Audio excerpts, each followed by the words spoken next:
Throughout human history, our understanding of mental illness has evolved, reverted, and changed. From seeing mental illness as a supernatural punishment or curse, to attempting to treat psychological conditions in order to alleviate illness. Our lens of viewing mental illness has changed drastically. In today's video, we will cover the history of mental illness treatments, the horrors of confinement in asylums, and how our approach to mental health has changed. It is perhaps helpful to start with a definition of mental illness. Today, we understand mental illness as a condition that affects a person's emotions, thinking, or behavior. They are conditions that can affect one's productivity, enjoyment, or relationships. As with physical illness, there are a great number of mental illnesses, such as depression, schizophrenia, or PTSD. Throughout history, there have been three approaches in understanding the cause of mental illness. These are supernatural causes, somatogenic causes, or psychogenic causes. Supernatural causes include a belief that the mental illness was caused by a punishment from God or gods, planetary activity, or some form of evil spirit.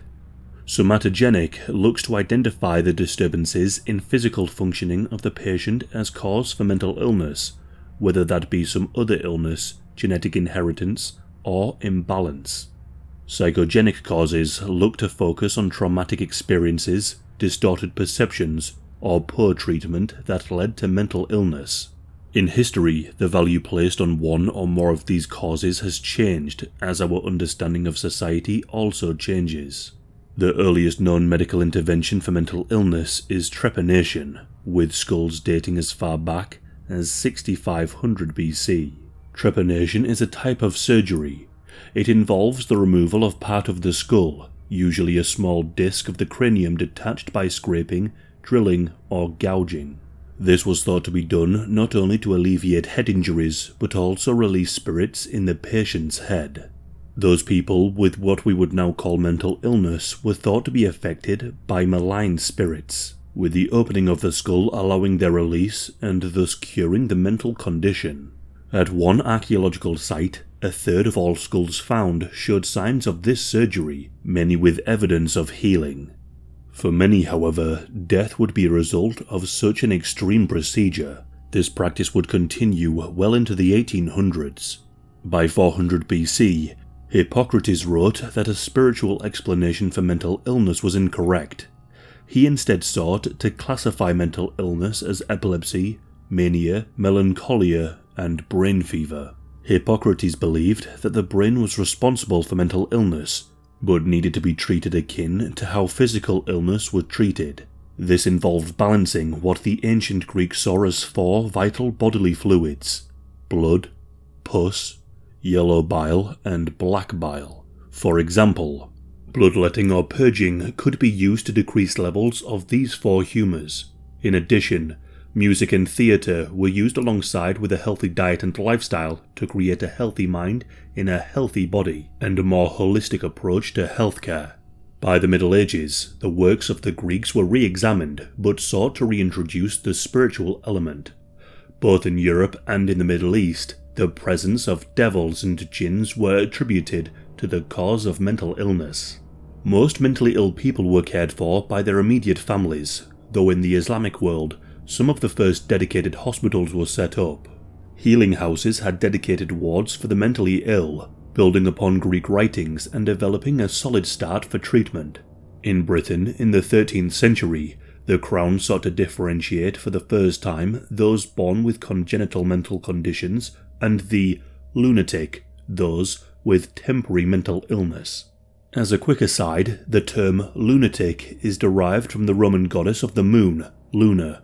To be moonstruck was considered to be under the moon's influence, again linking to the supernatural influence of the celestial body. Those with congenital conditions were to be under the protection of the king and his representatives, with provisions made available, whilst those with mental illness were often cared for by their family. Much of these laws and accommodations were focused on the feudal need for land management and inheritance, favouring those unaffected by any mental condition. In the Middle Ages, lunacy and madness were seen to be tied to religion, demons, and magic. Women with mental illness were sometimes maligned as witches, who could in turn instill madness into others. The notion of madness and mental illness being a social contagion would continue into the development of the poorhouse. Many of the less fortunate of society ended up in workhouses or poorhouses, with no distinction made as to the reason for why they ended up there. The poor, the desperate, those who could not support themselves, the old, and those with mental illnesses. During the Enlightenment, the spiritual cause for mental conditions were rejected. Instead, it was seen as solely caused by the body. During the 1600s, the mentally ill were often chained to the walls in stable-like conditions, with their illnesses seen as animal-like manifestations. As such, they were treated as animals, with chains, whips, and inhumane conditions, all seen to quieten the animalistic passions. Institutions such as the Bethlehem Hospital, better known as Bedlam, were infamous. Bedlam, in particular, was noted for allowing visitors to pay for access into the building, so they could gawk at the mentally ill. Many of the inmates of Bedlam would be subjected to abuse from such visitors, who paid for the pleasure. Bedlam, in some form, had been around since the 1200s, starting as a monastery and being rebuilt on different sites. The original priory was a charity home for the poor, and collected alms for those in need and the Crusades. The name Bedlam derives from its original name, Priory for the New Order of Bethlehem. Over time, Bethlehem became Bethlehem before becoming Bedlam. Early treatment involved prayer, confinement, and corporal punishment. Under the stewardship of Helkiah Crook in the 1600s, the hospital was used to embezzle funds, and was noted for being built over a sewer that would overflow constantly. A new hospital was built on Moorfields. It had, however, been built on unsound foundations, resulting in cracked and sloping walls. Under the control of the Monroe family, the treatments focused on punishments. Beatings, confinement with chains and straitjackets, and dunking into ice baths were used to correct the patient's behaviours. Patients were forcibly fed laxative, and were used to expel the evil within. Not every attempt to deal with those with mental illness involved confinement and horrendous treatment. One of the first doctors to treat patients with humanity was Vincenzo Carugi. In the late 1700s, he became the director of a hospital in Florence. During his time, he removed the chains that bound patients to the walls and imposed new rules upon his staff as to how they were to treat patients with humanity, with an emphasis on hygiene. If restraints were to be used for patient or staff safety, they were to be cloth. Another major step in revolutionizing the care of those with mental illness was the founding of the York Retreat in 1796. A Quaker by the name of William Tuke established the retreat in the city of York, often simply called the York Retreat. Rather than seeing the ill as animals in need of confinement, and after hearing about the horrific and isolating treatment of a fellow Quaker in the Bootham Park Asylum, William set about establishing a more humane practice. Unlike the asylums, the York Retreat had no chains and banned corporal punishment. The moral treatment used sought to rebuild the patient's self-worth and esteem, at a time when those with mental illness were seen as animals. The York Retreat sought to see them as human. And whilst there was a religious element, as one might expect from Quakers, the focus was not on sin or some malign force, but on the patient's well-being. Patients had their own private rooms, were free to explore the grounds, and interact with the domestic animals that roamed at the retreat. The focus was not on subduing or confining the ill, but paved the way for psychiatry and communicating with patients, but such examples of the York Retreat were few and far between. During the 19th century and the Industrial Revolution, asylums, like the cities, exploded in size and number. The responsibility for the mentally ill fell onto the government and the Crown. The County Asylum Act of 1808 and the Lunacy Act of 1845 saw the building of many asylums while setting up a commission to oversee the running of such establishments. It strived to see people with mental illness as persons of unsound mind, not as social outcasts. A number of social reformers, such as Philippe Pinel and Samuel Tuke, grandson of William Tuke, saw the development of asylums for use not as dumping grounds, but as places to cure mental illness. Rather than jailers of the old asylums, nurses, doctors and psychiatrists became the key staff. The use of restraints slowly faded as the morale treatment process gained traction. Though by the end of the 19th century, asylums were overcrowded, with more and more people diagnosed with mental illness. This was likely caused by not only a better understanding of mental illness and the increase in population, but also by the dramatic shift in conditions caused by the Industrial Revolution. From squalid conditions at home to dangerous working conditions to the stresses of poverty, it is not hard to see how more people were seen to be suffering with mental illness. A rise in somatogenic approaches to mental illness saw all manner of treatments employed. Hydrotherapy saw patients held in tepid baths, tied in the water to calm and regulate. Electroshock therapy involved the patient being strapped down, with electrodes attached and electricity through the brain. It saw early successes in treating severe depression and schizophrenia, but this led to its widespread use. The risk of amnesia and memory loss and its improper use made it an infamous treatment. Another extreme treatment saw insulin used to induce comas to treat addiction and schizophrenia. Ever greater doses of insulin were administered repeatedly, as many as 50 or 60 times in a course of treatment. Each coma would last an hour or two, but not without risk. As many as 1 in 20 patients would die from the procedure, with some who survived left with brain damage. Another infamous development was the widespread use of psychosurgery, notably the lobotomy and leucotomy.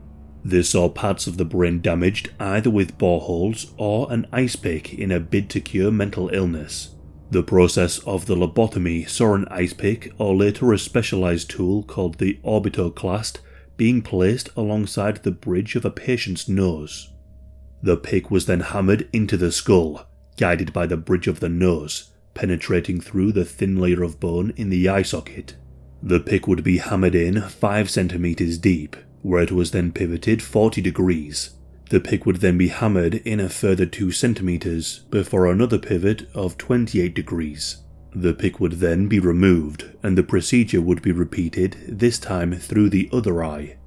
We do have a separate video on this topic for those who wish to see further, but in summary, lobotomies were popularized by Walter Freeman, who touted this now discredited procedure as a cure for depression and bipolar disorders. As many as 50,000 people were thought to have been lobotomized. It was with the development of pharmaceutical medications that such surgeries and interventions faded out of favor and use. Antipsychotic medication and all manner of drugs replaced the more physical treatments. The use of talk therapy and gradual closure of asylums and mental institutions saw the emergence of more outpatient facilities. This, however, was not without its own problems, from drug dependency of medications such as benzodiazepines. Throughout history, the identification of mental illnesses has often reflected society. One example being drapetomania, the mental illness ascribed to black slaves who attempted to run away from captivity. This was described by Dr. Samuel Cartwright, a Louisiana physician, in a paper entitled Report on the Diseases and Physical Peculiarities of the Negro Race. Methods of curing this condition included beatings and the amputation of toes.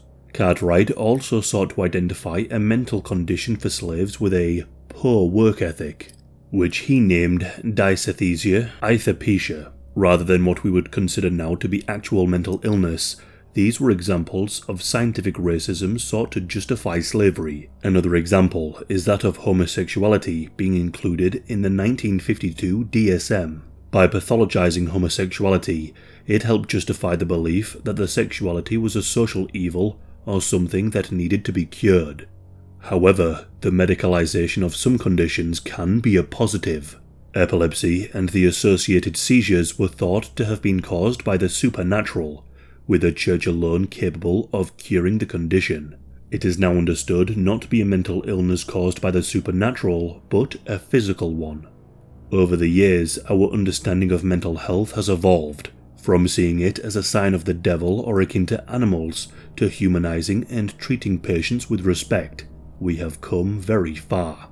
As with most things, there is more to be done, whether it be addressing the stigma of mental illness or improving access to care. The treatment of those with mental illness ought to be an indicator of whether a society is just or fair. We are all susceptible to mental illness, just as we are to physical illness.